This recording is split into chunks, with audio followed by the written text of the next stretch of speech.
Bayangin dunia kehilangan teknologi dalam semalam. Internet mati, listrik hilang, semua kembali ke zaman batu. Apa yang terjadi selanjutnya? Dan siapa yang bisa bertahan hidup? Simulasi AI ini menunjukkan hasil yang mengerikan. Selamat datang di Fakta Unik Kita, tempat di mana simulasi AI dan logika bersatu untuk membongkar skenario paling gila di dunia. Jangan lupa subscribe sekarang, karena kamu gak bakal mau ketinggalan simulasi ekstrim lainnya. Fakta 10. Kehilangan total teknologi. Dalam hitungan menit, dunia berubah drastis. Server dan pusat data yang biasanya jadi tulang punggung teknologi langsung lumpuh. Sementara suhu yang melonjak tanpa pendingin otomatis membuat perangkat keras terbakar. Ketika jaringan internet global padam, komunikasi terputus total. Mobil listrik dan smartphone mendadak tak berfungsi, menciptakan kekacauan di jalanan. Lebih parah lagi, ribuan pesawat kehilangan kendali akibat sistem komputer yang rusak, menyebabkan insiden tragis di langit. Manusia benar-benar dihadapkan pada ketidakpastian. Tapi tunggu, efeknya belum selesai. Fakta 9. Kehancuran ekonomi global. Ketika pasar saham ambruk dan bank tak lagi dapat diakses, kepanikan melanda masyarakat. Uang digital yang selama ini diandalkan tiba-tiba lenyap tanpa jejak. Mata uang fisik pun mendadak menjadi barang langka yang diperebutkan. Namun nilainya cepat memudar karena kebutuhan nyata lebih penting. Perlahan, barter menjadi satu-satunya cara bertahan hidup. Orang-orang menukar makanan, air bersih, dan pakaian, saling bergantung demi memenuhi kebutuhan paling mendasar. Dan itu baru satu hari pasca riset teknologi. Fakta 8. Urban Exodus, kota ditinggalkan. Jalanan kota yang dulu ramai kini sunyi. Hanya tersisa jejak langkah orang-orang yang pergi meninggalkan apartemen kosong dan gedung pencakar langit yang gelap. Tanpa listrik, pompa air berhenti bekerja. Lorong-lorong dan lift menjadi perangkap, sementara tangga darurat dipenuhi mereka yang mencari jalan keluar. Di luar, taman kota dipenuhi orang-orang yang berkemas menuju desa dan hutan, berharap menemukan sungai, ladang, dan kehidupan yang lebih sederhana untuk bertahan. Fakta 7. Munculnya peradaban baru. Dalam ketidakpastian dunia baru tanpa teknologi, manusia mulai membentuk kelompok kecil berbasis suku seperti di era Paleolitikum. Setiap kelompok mengandalkan kebersamaan untuk bertahan, berburu hewan liar, meramu tumbuhan, dan menciptakan alat sederhana dari batu serta kayu. Kota-kota megapolis yang dulunya megah perlahan berubah menjadi reruntuhan sunyi, ditinggalkan oleh para penghuninya. Pola hidup nomaden kembali muncul, menandai adaptasi manusia pada lingkungan yang keras tanpa bantuan teknologi modern.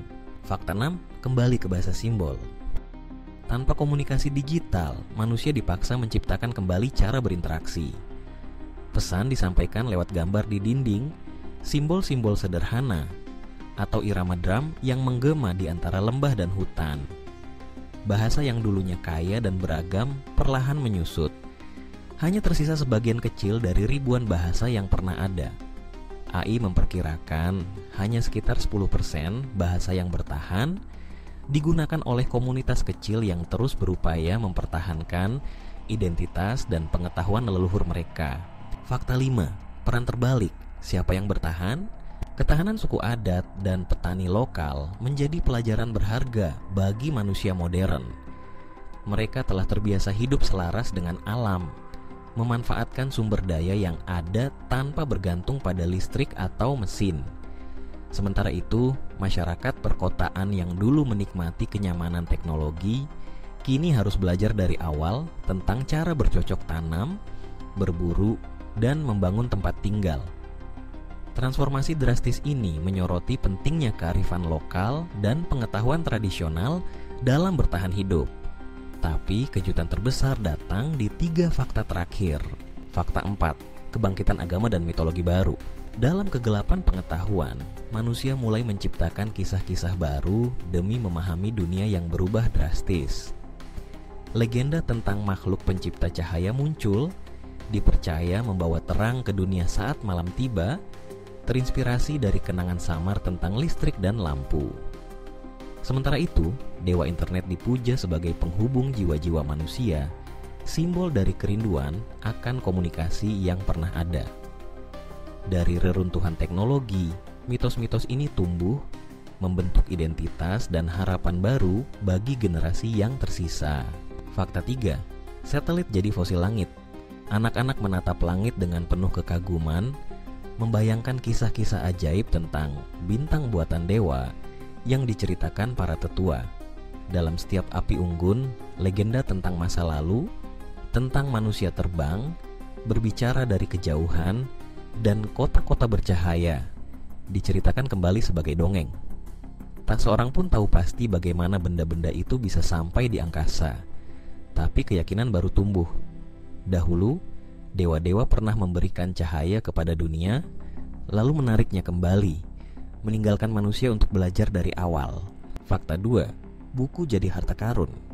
Dalam dunia baru yang kehilangan teknologi, buku cetak menjadi pusaka paling berharga.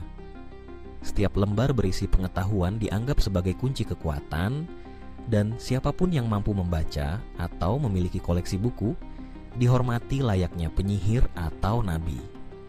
Sekolah berubah menjadi tempat sakral, pusat ziarah di mana masyarakat berkumpul untuk menimba ilmu. Guru mendapat status istimewa, menjaga warisan pengetahuan sekaligus menanamkan harapan untuk generasi mendatang. Fakta 1. AI jadi dewa yang hilang. Di tengah reruntuhan dunia lama, kisah tentang AI berkembang menjadi legenda yang diwariskan dari satu generasi ke generasi berikutnya. Anak-anak mendengarkan dengan takjub tentang makhluk tak kasat mata yang pernah mengatur hidup manusia, memberi kemudahan sekaligus menuntut ketaatan. Sebagian suku memuja AI sebagai dewa pengetahuan, berharap dapat memetik berkah dari sisa-sisa pengetahuan yang ditinggalkan. Namun, ada pula yang takut akan kutukan AI, mengingatkan komunitas untuk tidak mengulangi kesalahan masa lalu. Tanpa teknologi, kita akan diuji dalam hal ketahanan, solidaritas, dan kreativitas. Sumber daya yang dulu mudah diakses kini menjadi langka, memaksa manusia kembali mengandalkan kekuatan komunitas dan kemampuan dasar. Keterampilan seperti bercocok tanam, berburu, bahkan membaca bintang menjadi kunci bertahan hidup. Simulasi ini mengingatkan kita pentingnya tidak melupakan pengetahuan tradisional dan selalu siap menghadapi ketidakpastian, karena ketergantungan berlebih bisa menjadi kelemahan terbesar kita.